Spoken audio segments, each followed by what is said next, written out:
Good morning, welcome to 69 TV Telugu. నేను జితేంద్ర. బులెటిన్లోకి వెళ్లే ముందు హెడ్లైన్ చూద్దాం.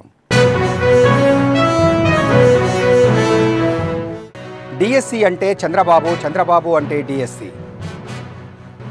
టీడీపీది మాటల ప్రభుత్వం కాదు, చేతల ప్రభుత్వం అన్న మంత్రి నిమ్మల.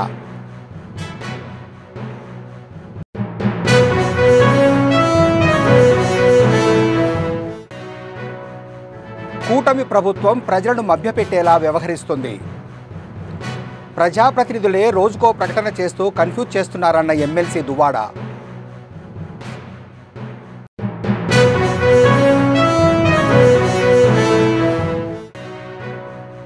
కడప జిల్లాలో సిమెంట్ పరిశ్రమ యాజమాన్యం వైసీపీకి వత్తాసు పలుకుతుంది. సీఎంకు ఫిర్యాదు చేస్తానని హెచ్చరించిన ఎమ్మెల్యే ఆదినారాయణ రెడ్డి.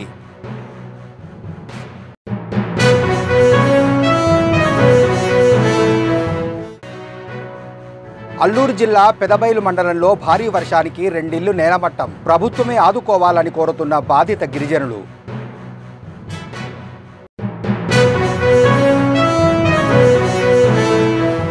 ఇక డీటెయిల్స్లోకి వెళ్తే, డిఎస్సి నోటిఫికేషన్ ద్వారా తమది మాటల ప్రభుత్వం కాదు, చేతల ప్రభుత్వం అని నిరూపించామని మంత్రి నిమ్మల రామానాయుడు అన్నారు.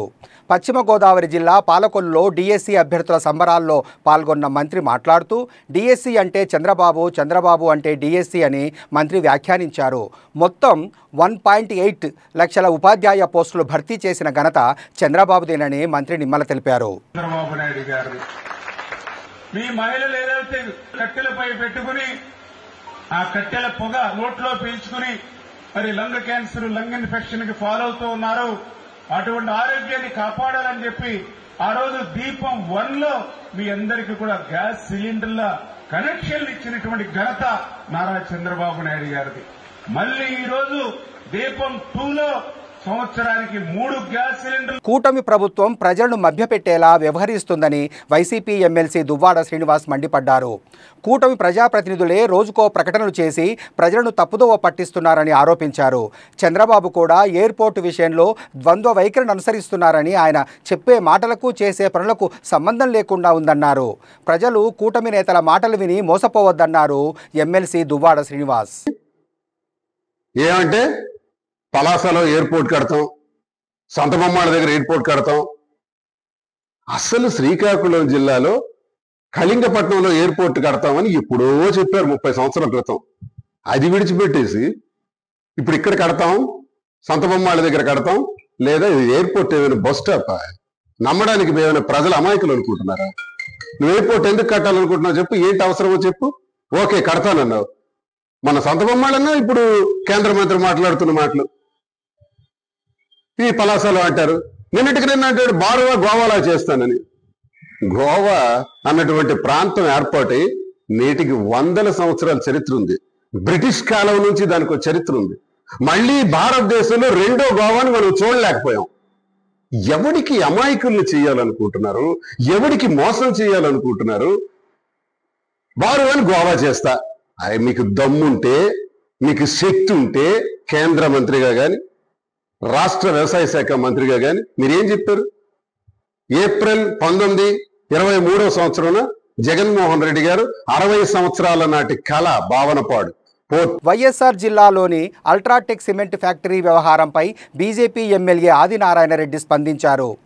తనది తప్పని తేలితే రాజకీయాల నుంచి వైదొలుగుతానన్నారు. సిమెంటు పరిశ్రమ యాజమాన్యం వైసీపీకి వత్తాసు పలుకుతుందని చెప్పారు. సిమెంటు కర్మాగారాల యజమానులు స్థానికులకు ప్రాధాన్యతనివ్వట్లేదని విమర్శించారు. తమ పార్టీ స్థానికులకు ప్రాధాన్యత ఇవ్వాలని పోరాడుతున్నట్లు ఆయన వివరించారు. కర్మాగారాల యజమానులపై సీఎంకు ఫిర్యాదు చేస్తానని ఈ సందర్భంగా ఎమ్మెల్యే ఆదినారాయణ రెడ్డి హెచ్చరించారు. ఇక్కడ పరిశ్రమ పెట్టుకున్న వాళ్ళు రైతులను, అక్కడ పనిచేసే కార్మిక వ్యవస్థను తుంగలో దొక్కి విద్యా వ్యవస్థను నాశనం చేశారు. పొల్యూషన్ సర్వనాశనం చేశారు. పొల్యూషన్తో ఊర్లను కనీసం తాగునీళ్లు పట్టించుకోలే. విద్యా వ్యవస్థ క్లోజ్ చేశారు. పగుళ్ళు వస్తే కూడా పట్టించుకోలే. నేను ఒక నివేదిక కలెక్టర్ గారికి ప్లస్ పైన అధిష్టానానికి స్వయంగా పంపించిన ఏమేం చేశామని. మన పేపర్ కటింగ్ నేను స్వయంగా రాసిన, కొందరు పరిశ్రమలో పనిచేసే కార్మికులు రాశారు. కొందరు బాధితులు రాశారు. నేను జిల్లా కలెక్టర్ గారికి మిగతా వాళ్ళకు కూడా ఈ విధంగా 2 పేజీల నివేదిక ఇచ్చిన. ఇష్టం వచ్చిన దోపిడీ ఏమన్నా అడుగు. అల్లూరు జిల్లా పెదబైలు మండలంలో కురిసిన భారీ వర్షానికి మారుమూల ప్రాంతంలో 2 గృహాలు నేలమట్టమయ్యాయి. జామీగూడ పంచాయతీ పరిధి పినరాపల్లిలో నివాసముంటున్న కిల్లో లక్ష్మి, మండి సావిత్రి అనే గిరిజనుల రేకుల ఇల్లులు గాలివాన ధాటికి ధ్వంసమయ్యాయి. దీనితో వారు భోరున విలపించారు. ప్రభుత్వమే గుర్తించి తమను ఆదుకోవాలని, నూతన గృహాలు మంజూరు చేయాలని వేడుకుంటున్నారు.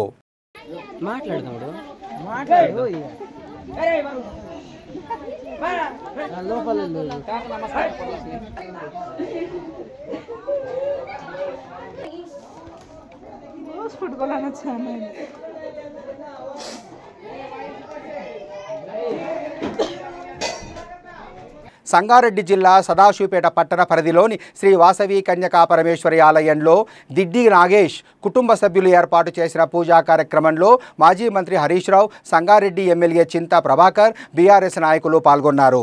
అనంతరం హరీష్ రావు మాట్లాడుతూ ఆర్యవైశ్యులు ఒకసారి మాట ఇస్తే మరవరని, ప్రశాంతత దేవాలయాల్లోనే ఉంటుందని, భక్తి మార్గంలో ఉన్నవారు ఎక్కువ రోజులు బతుకుతారని ఆయన వివరించారు. అనంతరం ఆర్యవైశ్యుల ఆధ్వర్యంలో అన్నదాన వితరణ కార్యక్రమం జరిగింది.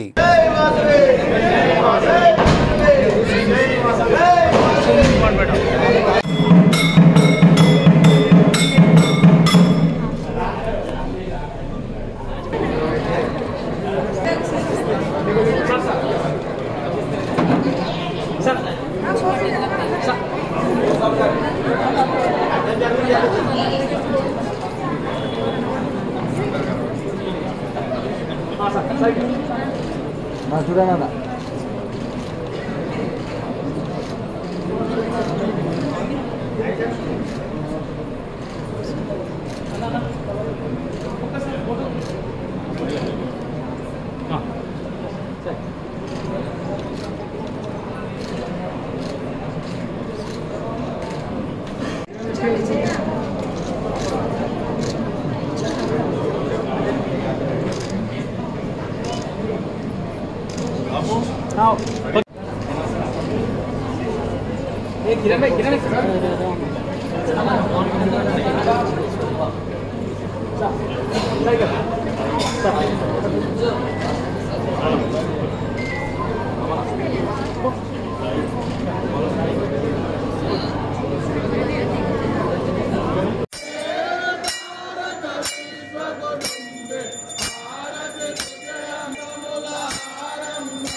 పంతులు ఒక నిమిషం తర్వాత పంతులు సార్ ఒకసారి సోదర సోదరి మనందరికీ పేరు పేరున నమస్కారం తెలియజేస్తా ఉన్నాను. ఈరోజు ఈ సుహాసిని పూజలో మీతో పాటు అమ్మవారిని దర్శనం చేసుకొని అమ్మవారి ఆశీస్సులు తీసుకోవడం నా అదృష్టంగా నేను భావిస్తా ఉన్నాను. చాలా సంతోషం. ఆర్యవైశ్యులు ఎక్కడున్నా కూడా కలిసిమెలిసి ఉంటారు. మన సిద్దిపేటలో కూడా ఆర్యవైశ్యుల జనాభా చాలా పెద్దది. బహుశా మీకు కూడా సంబంధాలు బంధుత్వాలు ఉండే ఉంటాయి. చాలా పెద్ద జనాభా, అందరితో కలిసి ఉంటారు, 10 మందికి సహాయం చేస్తారు.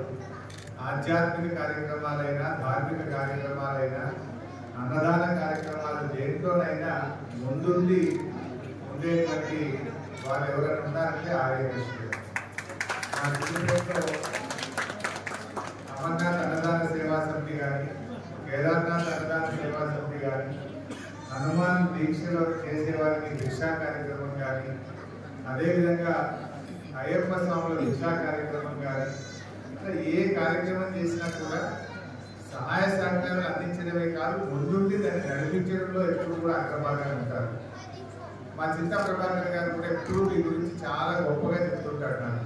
భద్రాద్రి కొత్తగూడెం జిల్లా అశ్వారావుపేటలో అరటన్ను గంజాయి తరలిస్తున్న లారీని పోలీసులు పట్టుకున్నారు. గంజాయి తరలిస్తున్నట్లు పక్కా సమాచారంతో పోలీసులు నేషనల్ హైవేలో అశ్వారావుపేట సరిహద్దు సమీపంలో తనిఖీలు చేపట్టారు. లారీలో విజయనగరం నుండి మధ్యప్రదేశ్లోని అగర్ మాల్వా ప్రాంతానికి నిషేధిత గంజాయిని తరలిస్తున్న లారీని అదుపులోకి తీసుకొని తనిఖీలు చేశారు.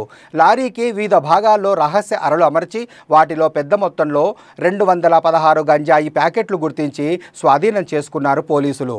సుమారు 2,31,87,000 రూపాయల విలువగల 463 కేజీల గంజాయిని రవాణా చేసిన లారీని స్వాధీనం చేసుకున్నారు అశ్వారావుపేట పోలీసులు.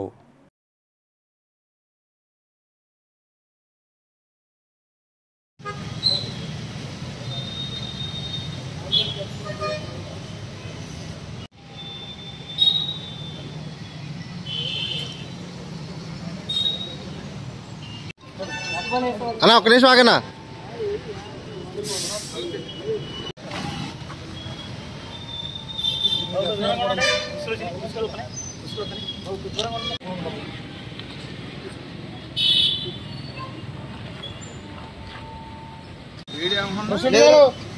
వీడియోలు పడతారు, ఓన్లీ ఫోటోలే.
ఓకే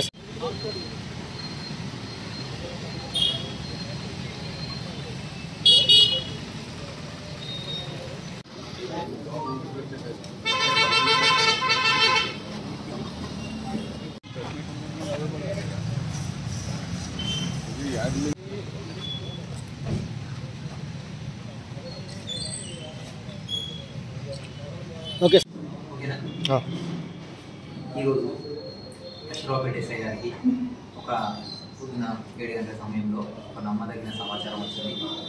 మధ్యప్రదేశ్ రాష్ట్రానికి చెందిన కొందరు వ్యక్తులు మధ్యప్రదేశ్ సంబంధించిన ఒక లారీలో విజయనగరం ప్రాంతం నుంచి మధ్యప్రదేశ్కి గంజాయి రవాణా చేస్తూ అశ్వారావుపేట మీదుగా మధ్యప్రదేశ్ వెళ్తారనే సమాచారం మేరకు మంచి విట్నెస్లను తీసుకొని క్రూజ్ టీమ్ సమక్షంలో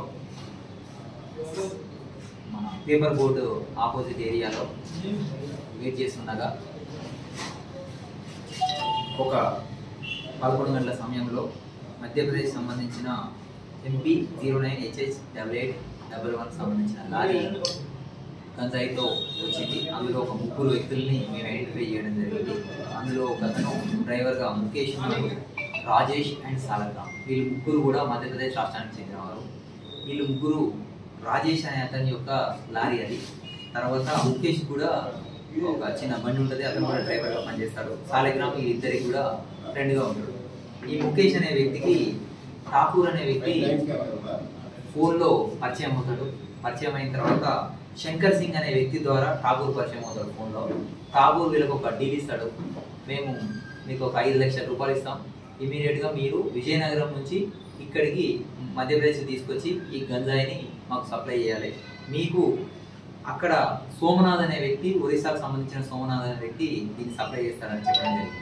దానికి ఈ ముగ్గురు కూడా అంగీకరించి అక్కడి నుంచి 11వ తారీఖు మధ్యప్రదేశ్ నుంచి బయలుదేరి విజయనగరం అనకాపల్లికి వెళ్ళేసి అక్కడ వెయిట్ చేసి సోమనాథ్ ఆర్డర్స్ ప్రకారం విజయనగరం అవుట్స్కట్స్లోకి వెళ్ళి అక్కడ 216 ప్యాకెట్ల గంజాయిని వాళ్ళ లారీలో లోడ్ చేసుకున్నారు.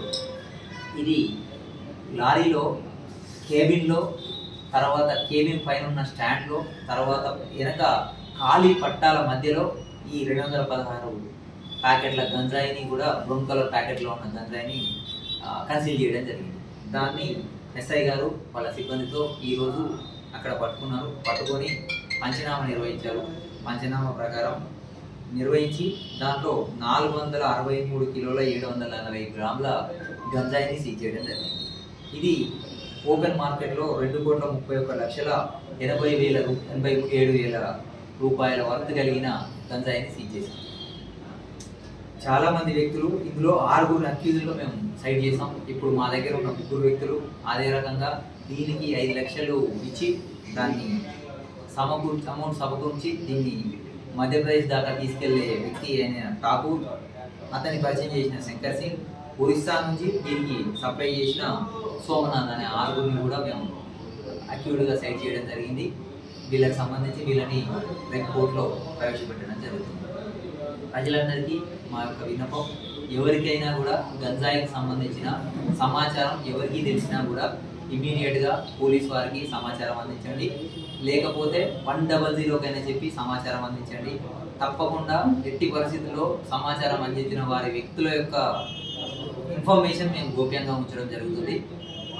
Safe society, NDPS raita safe society కోసం ప్రజలందరూ పాటుపడాలని మా శాఖ తరఫున మనస్ఫూర్తిగా కోరుకుంటూ కృతజ్ఞతలు తెలియజేస్తున్నాను. అదే రకంగా స్టేట్ గవర్నమెంట్లో కూడా తెలంగాణ పోలీస్ టీఎస్ న్యాబ్ అనే ఒక వింగ్ని ఏర్పాటు చేసి దాని ద్వారా గంజాయి కట్టడికి నిరంతరంగా కృషి చేస్తున్నారు. అదే క్రమంలో మా ఎస్పీ గారు, డిఎస్పీ గారు ఆధ్వర్యంలో ఇంతటి రైడ్స్ జరుగుతున్నాయి. ప్రజలందరూ కూడా ఈ మహమ్మారిని పాల్గొనడానికి ప్రజలందరూ కూడా సహాయ సహకారాలు అందించాలని మనస్ఫూర్తిగా కోరుకుంటున్నాను. జమ్మూ కాశ్మీర్లో కుండపోత వర్షాలు బీభత్సం సృష్టిస్తున్నాయి. 2 రోజులుగా ఆగకుండా కురుస్తున్న వానల కారణంగా పలు నివాసాలు, దుకాణాలు, రహదారులు ధ్వంసమయ్యాయి. రాంబన్ జిల్లాలోని సెరిబగ్నా గ్రామంలో ఆదివారం వేకువజామున కుండపోత వర్షానికి సంభవించిన ఆకస్మిక వరదలో చిక్కుకొని 3 మరణించారు. ధరంకుండ్ గ్రామంలో మెరుపు వరదలకు దాదాపు 40 ఇళ్లు ధ్వంసమయ్యాయి. సుమారు 100 మందిని పోలీసులు రక్షించినట్లు అధికారులు తెలిపారు. మెరుపు వరదల కారణంగా అనేక వాహనాలు కొట్టుకుపోయాయన్నారు. జమ్మూ శ్రీనగర్ జాతీయ రహదారి వెంట నాస్రీ బనిహాల్ల మధ్య 12 చోట్ల కొండ చర్యలు, మట్టి పెళ్లలు విరిగిపడ్డాయని చెప్పారు. 250 కిలోమీటర్ల పొడవైన ఈ రహదారిపై వందల వాహనాలు చిక్కుకుపోయాయి. శిథిలాల కింద వాహనాలు కూరుకుపోయాయి.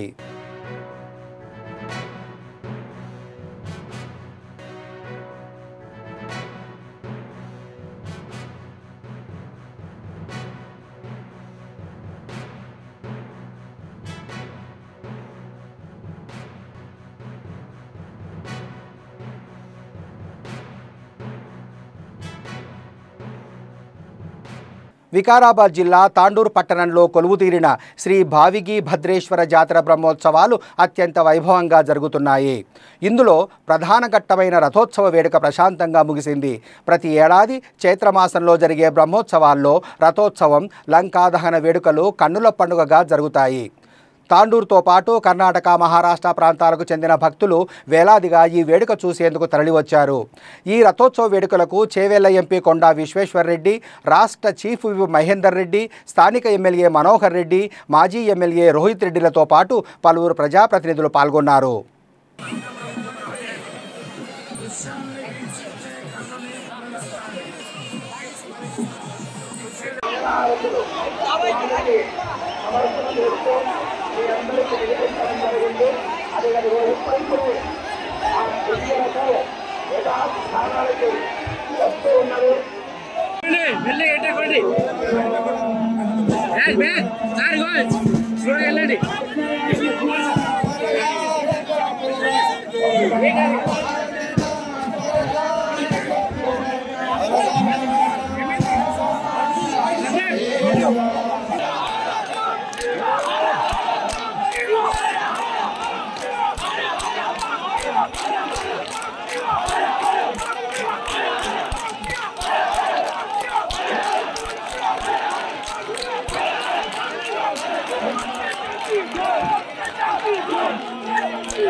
బులెటిన్ ముగించే ముందు హెడ్లైన్స్ మరోసారి. డిఎస్సి అంటే చంద్రబాబు, చంద్రబాబు అంటే డిఎస్సి. టీడీపీది మాటల ప్రభుత్వం కాదు, చేతల ప్రభుత్వం అన్న మంత్రి నిమ్మల.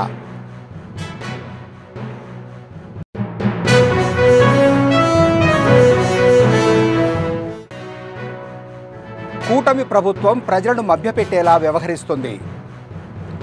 ప్రజాప్రతినిధులే రోజుకో ప్రకటన చేస్తూ కన్ఫ్యూజ్ చేస్తున్నారన్న ఎమ్మెల్సీ దువ్వాడ.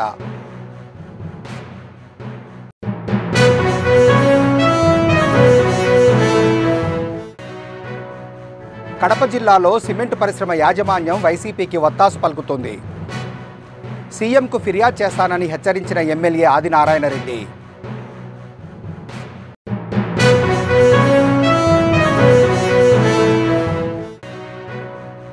అల్లూరు జిల్లా పెదబైలు మండలంలో భారీ వర్షానికి 2 ఇళ్లు నేలమట్టం. ప్రభుత్వమే ఆదుకోవాలని కోరుతున్న బాధిత గిరిజనులు.